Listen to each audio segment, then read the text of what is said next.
On today's show, the Dallas Mavericks introduced Nico Harrison and Jason Kidd in their introductory press conference. I was there. We'll tell you all about it. The NBA Finals continue to rage on. We'll preview Game 5. And then our power rankings. Got some Olympics talk. Nick Angstadt, Adam Mara's here. Locked on NBA.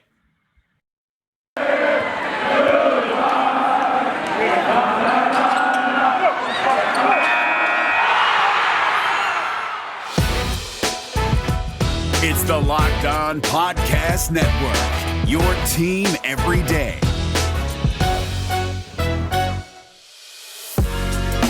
You are Locked On NBA, your daily NBA podcast.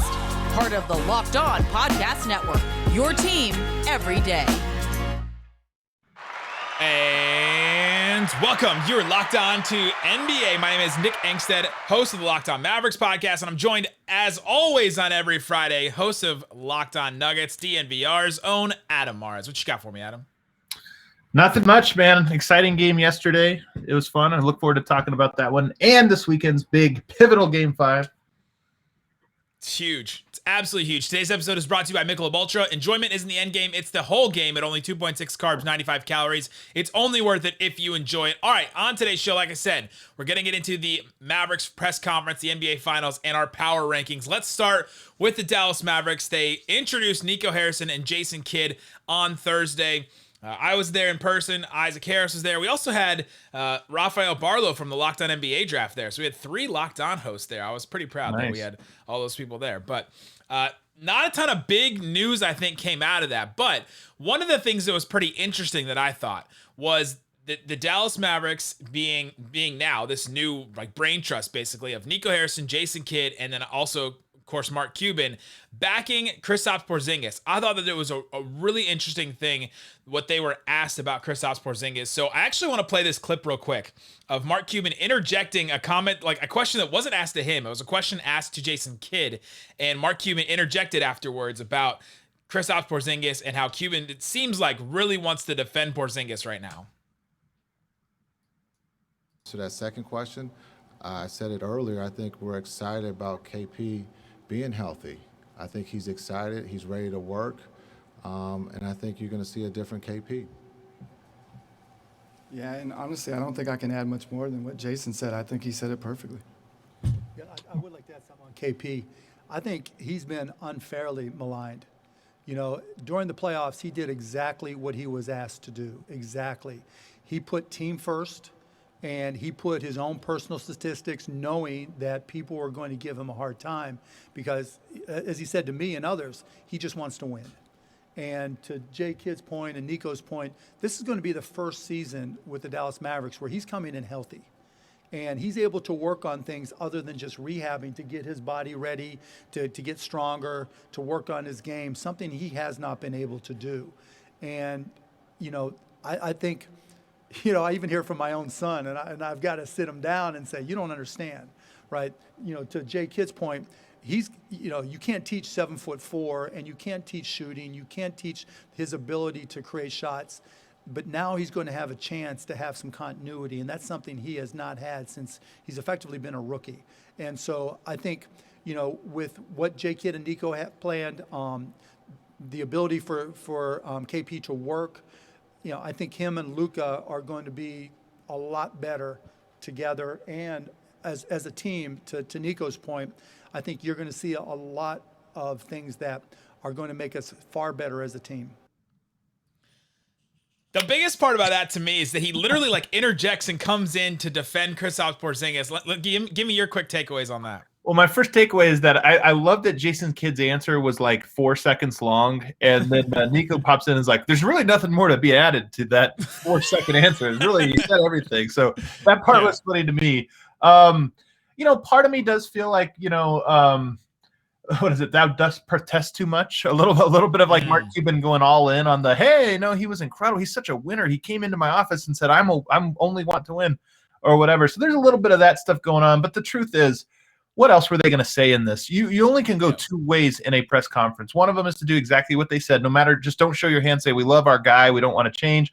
The other option is to do what Doc Rivers and Joel Embiid did. Which was just completely throw a guy under the bus. Clearly they weren't going to do that. So I really don't know that I read anything into this. Yeah, there's not a ton to read into it, but I found it interesting that he came to his defense. It seems like either there's two reasons for them doing this, right? Because now we know what they did, and so now this is the reason. Either they do believe in Porzingis, they actually do believe that he's a guy that fits perfectly, which theoretically he should fit perfectly with Luka. I mean, when healthy, and they made a point to stress that part of it for sure. Or they're like gassing him up to like, guys, right. No, we're everybody. We're not trading him. He's all 100% what we want and everything. So that way someone comes in and trades for him so they can get him off their hands. But what do you think about the Porzingis situation in Dallas? And I'll answer this obviously too, but it seemed like when it was going to be Donnie Nelson and Rick Carlisle still as the, in the leadership positions for the Mavericks, it seemed like they were heading down a path where something has to change between Donnie Nelson, Rick Carlisle, and Porzingis. Something had to change between those three. And if those other two in leadership were going to stay, it was going to be Porzingis that was on his way out. And now that those two guys have changed, it seems like Porzingis is here to stay, at least to the trade deadline. I mean, I think there's something too when you get some fresh voices in, especially those that are like sort of piloting the direction of the team. You do hope that there's a reset. But to me, those things are all auxiliary to the relationship between Luka Doncic and Kristaps Porzingis, which to me is at the heart of it. And I think that we can read the tea leaves enough to say that I don't know if they're enemies, but they're certainly not great friends. So can you build a team around two guys that aren't great friends? Absolutely. But is that relationship one where some guys on the periphery change, your management changes, your coach changes, and all of a sudden the relationship blooms? I don't know about that. So to me, the central question remains the same. Another question that I actually asked to Nico Harrison was, what does this roster need as currently constructed to win a championship?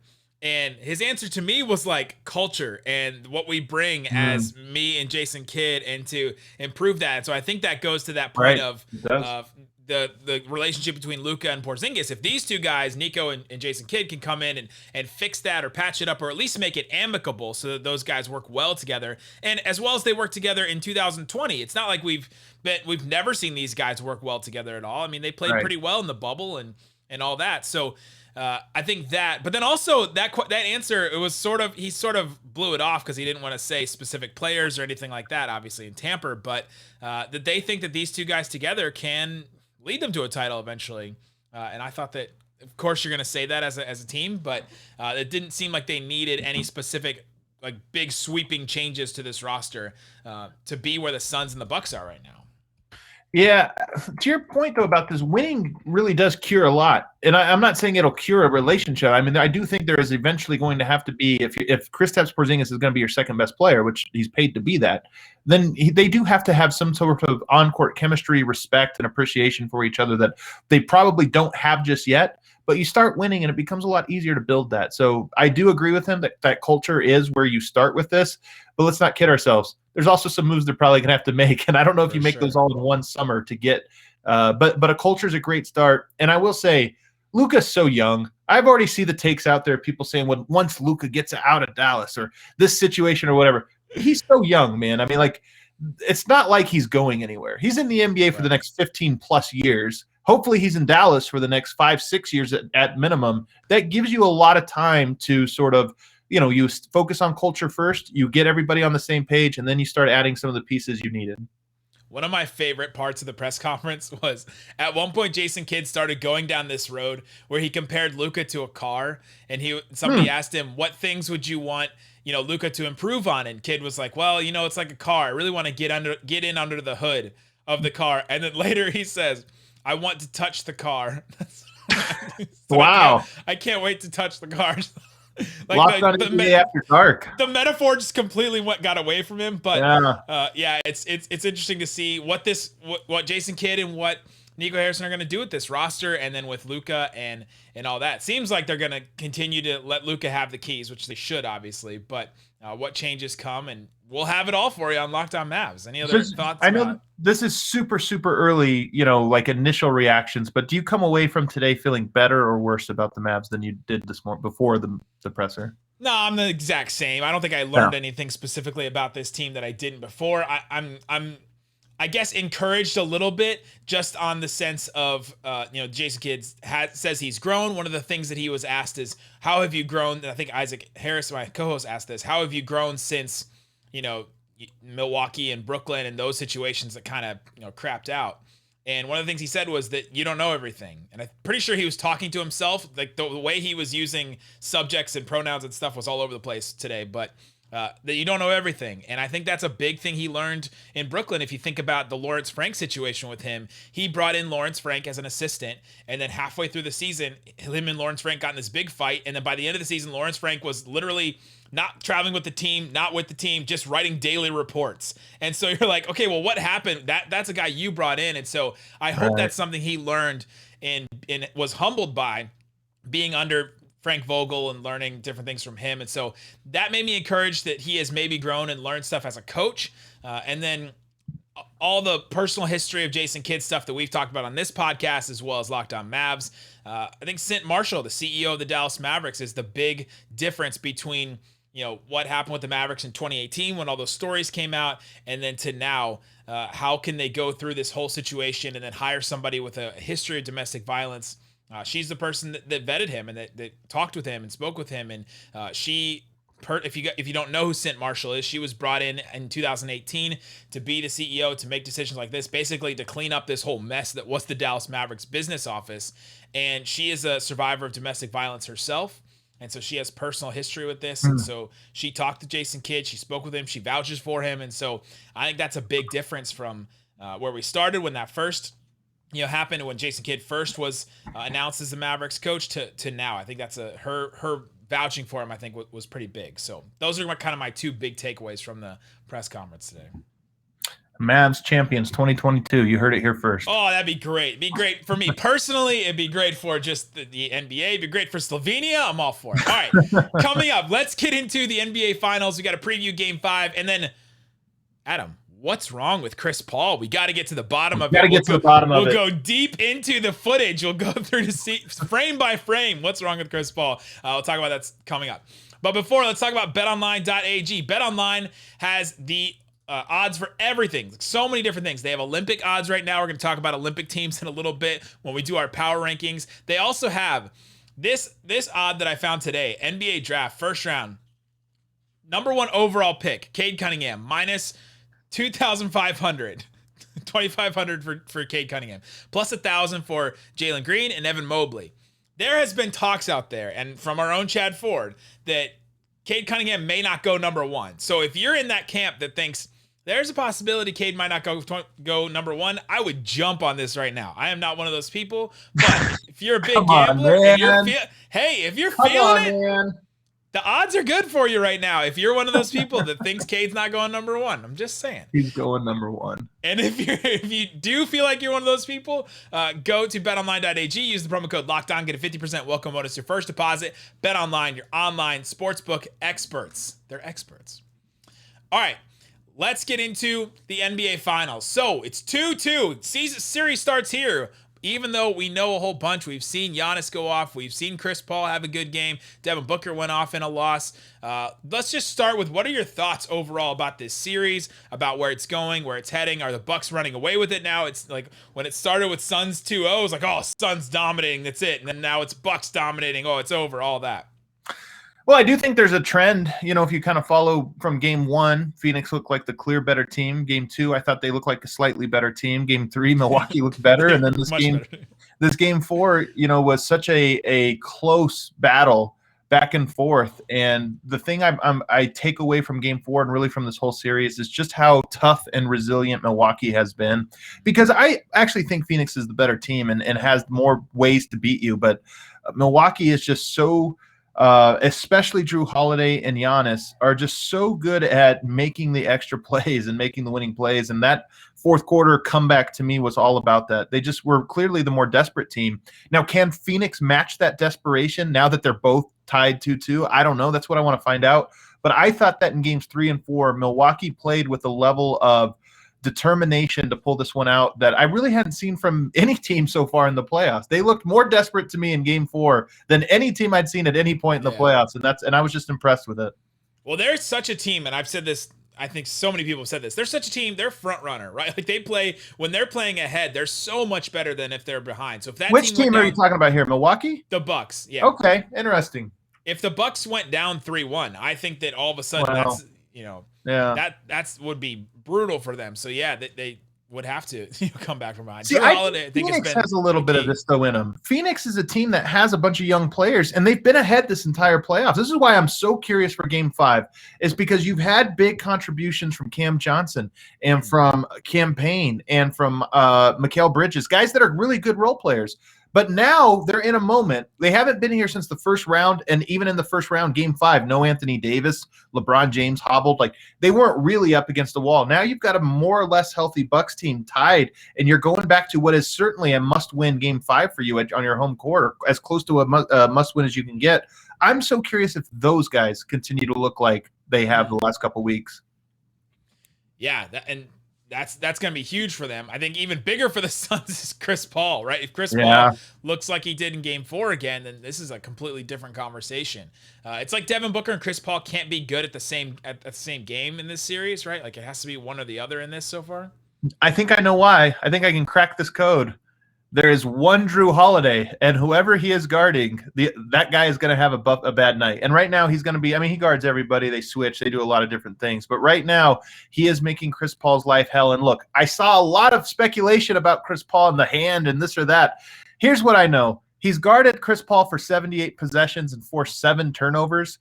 That's Dennis Schroeder in the previous round, 83 possessions, just 1 turnover. I saw that stat come up. And then even if you just look at the field goal percentage numbers and you just look at Chris Paul, who I think my personal theory is Drew Holiday is guarding him so well that we think he's injured.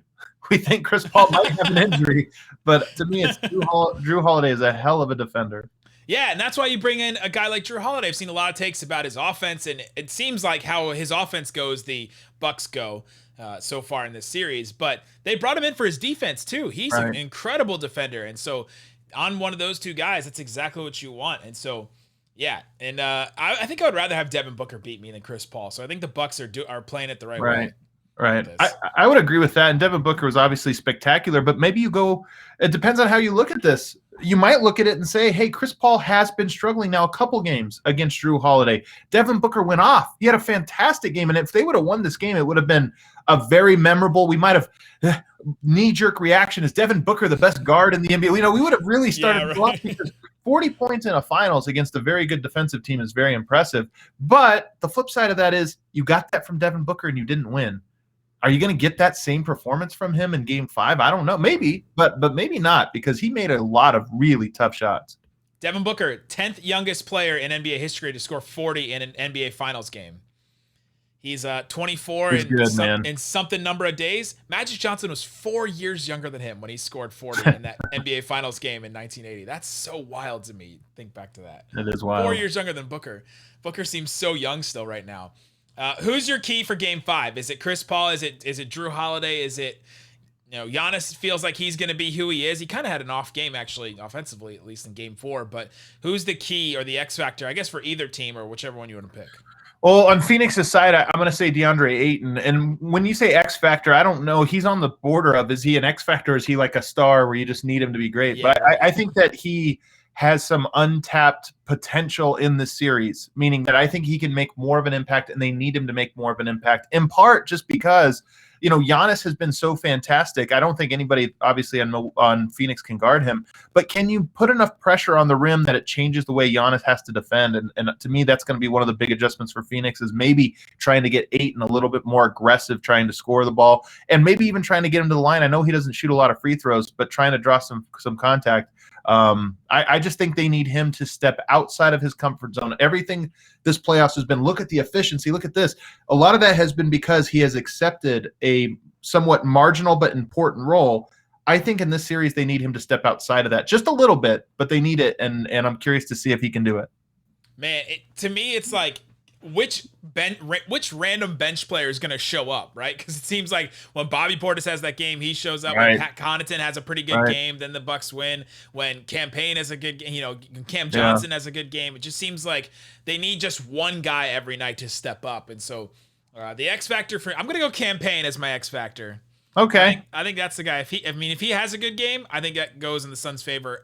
Like that does more for the Suns than I think than any bench player for the Bucks to me.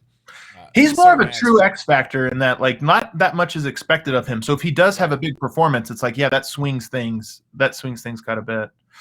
On the other side, if we go to Milwaukee, again, it depends on how we define this X factor, but there's 3 games left in the series, potentially 3 games. I think Drew Holiday is going to have one good scoring game left.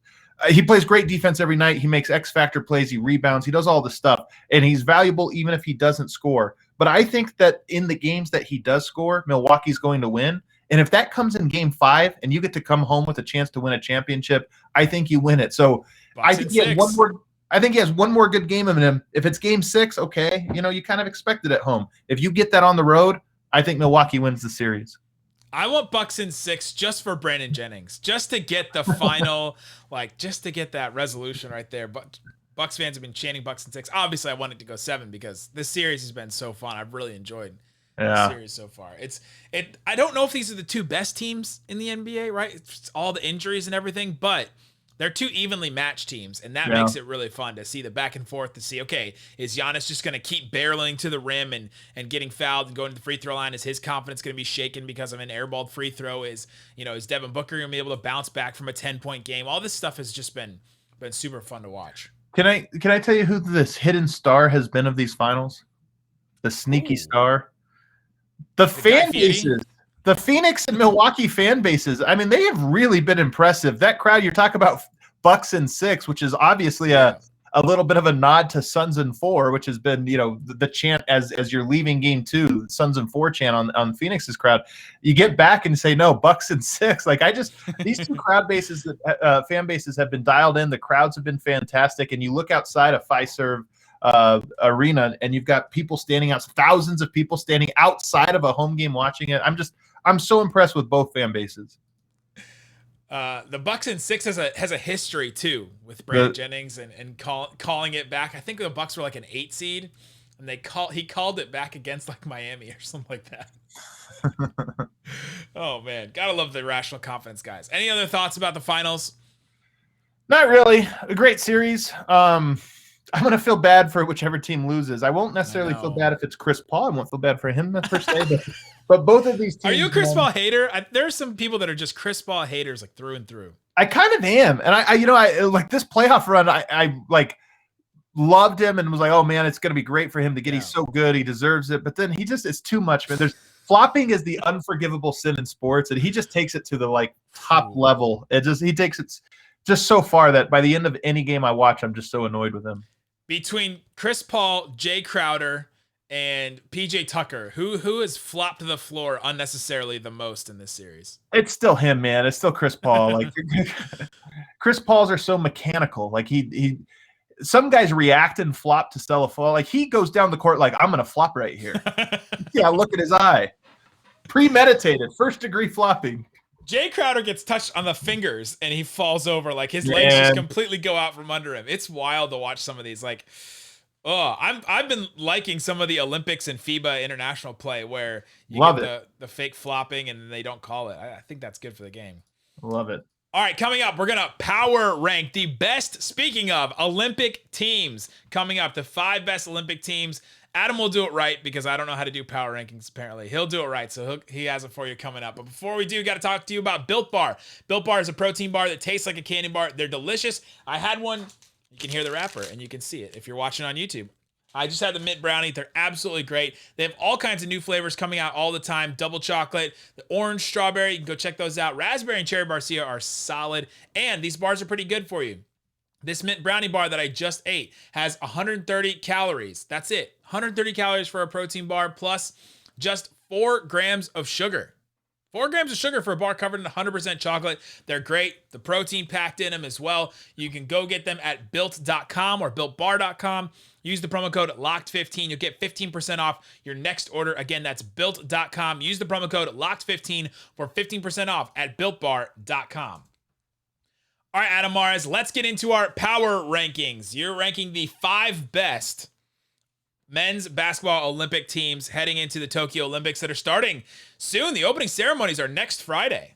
I can't wait. Can I tell you a thing? So I got a 6-year-old and a 4-year-old, 2 daughters. And the Olympics are like a special thing because I remember as a kid, like the Olympics come around, the whole family gets together. And as a father or daughter, I got one that does gymnastics. She's always doing cartwheels around the house. I can't tell you how excited I am for the Olympics, for this, to get to watch all these events, with my kids. So I know it's kind of a corny thing, but I'm sneaky, very excited for these Olympics. They're great just to have anything on, and all of a sudden you're like super into during the Winter Olympics, like bobsled. You're like, oh man, totally. I know exactly what's happening now. Big bobsledding guy. How many Olympians can you name right now off the top of your head? I feel like I can only name like 5 right now that are going to be in this Olympics besides basketball players. Yeah, I was going to say the whole basketball team. Take out men's and women's Olympics. Yeah, I got Simone Biles. Sure. Right? But in like 2 months, you'll be able to name like 100. Right? Oh, totally. I'll have the archery jersey, or whatever. The backstory about that's the guy who fought a bear one time. Okay. Oh, is it Jokic's dad? Yeah, exactly. Yeah. Basketball though. Okay. Basketball. Top 5. Yep. This was really tough. I looked at some of the the odds. Bet online's who do they got? Who's favored? Obviously the USA is favored pretty heavily, but every team after that, I feel like we're going to have some crazy upsets. Even if you go to the group play, I mean, you have 2 groups. One of has Nigeria, who's been fantastic, by the way, 3-0 in friendlies, just absolutely dominant.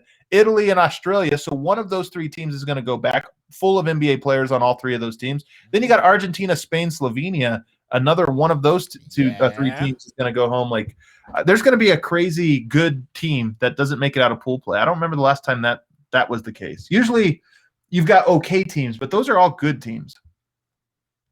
Yeah, it's Slovenia all the way. Gold medal. Let's go.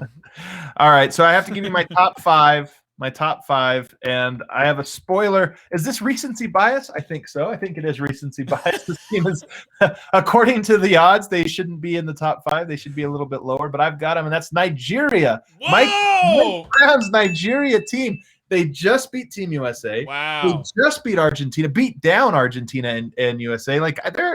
They might be a sneaky, really good team. They've got some NBA players, not guys that you would think are like, okay, Josh Okogie's really going to lead a team, or Jahlil Okafor all of a sudden dominant force. But those guys they play well.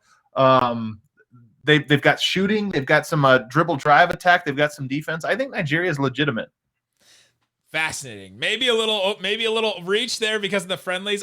I'm interested to see the difference between an exhibition game and then like at a game that matters, right? I'm very interested, especially for Team USA and then for some of these teams. But yeah, they got talent for sure. Caleb Agata. That's the name to keep your eye on. Why? Because he's on the Nuggets' summer league team, so he's got to be great.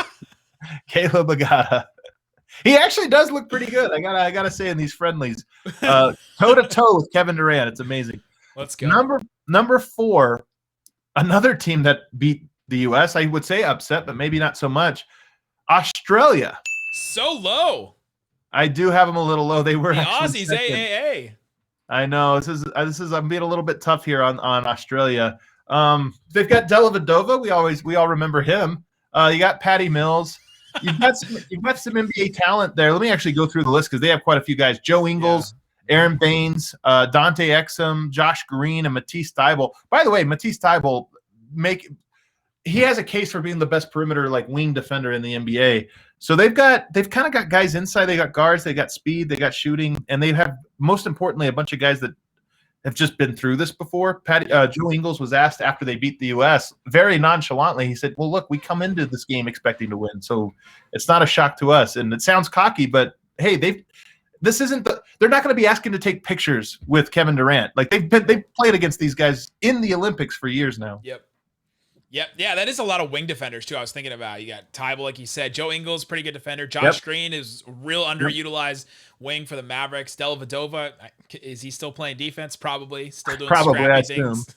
Yeah, they're pretty good. And Dante Exum too, healthy and playing well. So that's kind of neat. I might have them too low. Number 3. And then Patty Mills always goes nuts in international play. So he's always Curry. There's something about these guys that they go to international play and they just become something else. That's so true. Next team I've got your Slovenian team. Now they have fewer NBA players, but they have one who's kind of important than Luka Doncic. And my guy Vlatko Čančar from the Denver Nuggets, very solid player. Yeah. But Luka, it's funny because Team USA has all of these like guys, these superstar players, but Luka, for whatever reason, just looks so comfortable, like running a team full of role players. Been there. He's been there in Dallas for years doing it. There he is in Slovenia. He looks even better playing for Slovenia. I had to put him third. Yeah, they're going to be great. I think they have not lost Slovenia has, as a national team, has not lost a game since Luka Doncic started playing for them. They won Eurobasket in 2017. I think they're 13-0 since Luka has started playing for them. So they're not looking to make that change anytime soon. What are the chances Slovenia doesn't make it out, though? Because they have Argentina and Spain. I know. That would be Japan, but Japan should be the distant fourth. Zero. The chance is zero, Adam Morris. Well, number 2 is, for me at least, is Spain. They've got Marc Gasol, Billy Hernan Gomez, Ricky Rubio, Alex Abrines, Rudy Fernandez, former NBA guy, and Pau Gasol. Is Juancho Hernan Gomez? Did he get out? Is he not playing for them? I thought I saw that both Hernan Gomez brothers were playing, but I'm searching news right now because I thought for sure he was in, but yeah, I'm not seeing anything recent with him. With the Team USA news, guys are dropping like crazy, right? Like Bradley Beal's all of a sudden not playing anymore. Jeremy Grant is all of a sudden in health and safety protocol. So these are living, breathing rosters. They change day to day. Yeah, I can't find anything updated on Juancho, so I assume he's playing. Maybe they just forgot him on this list of NBA players. Could be. He's the much better Hernan Gomez brother. Yeah, I think he's good in international play too. If you have traditionally, he fits on that team very well because he's a great just fifth option at all times. So, man, is Juancho going to swing my vote? Do I have to need to move them down if he's not playing? Juancho, the swing factor. Tell me, which player would you take over Luka on the Spain team? Nobody, right? So you might as well just move him up. Rudy Fernandez. That's who I would take over him now. Oh, yeah. And then, of course, number 1, it's no surprise. It is Germany with Mo. No, I'm just kidding. It's Team USA. Let's go. Big German.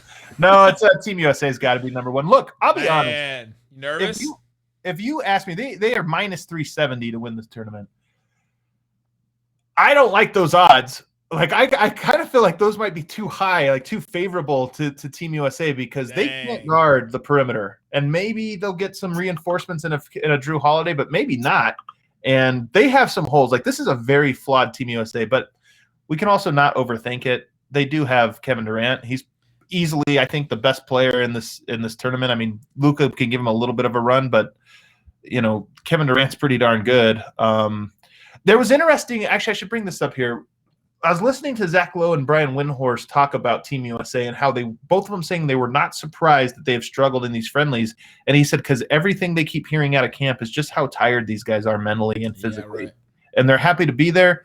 But that's a story to watch. Some of these guys might have sort of buyer's remorse where they're like, yeah, I'll do that. But we'll do it. And then you get into it a couple weeks and you're like, you know what? I'm pretty tired.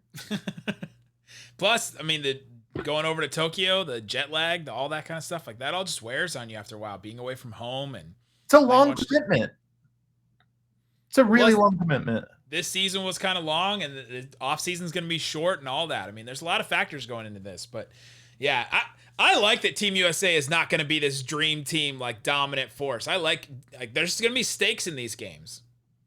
But there's still, here's the thing about that, because I'd be with you if they weren't all great scorers. And it just feels different. I mean, I think they could have had a more balanced roster. Kevin Love, I don't know what his role is on this team. I feel like they could have used some more interior defense, but they have a bunch of scorers, so I think it's going to feel like such a failure if they don't win. But at the same time, Damian Lillard, Zach LaVine, Bradley Beal, that's 3 of the same players. Brad Beal's gone. He's not there anymore. Oh, that's right. Brad Beal's now in the protocol, so you're right. He's out of there. So, but still, you get Drew Holiday, sneaky going to be extremely important to this team as the only guard that can guard somebody. That's wild how important he might be for this Team USA. He's important for the Bucks. Okay, here we go. Is he more important for Team USA or the Bucks right now? Drew Holiday.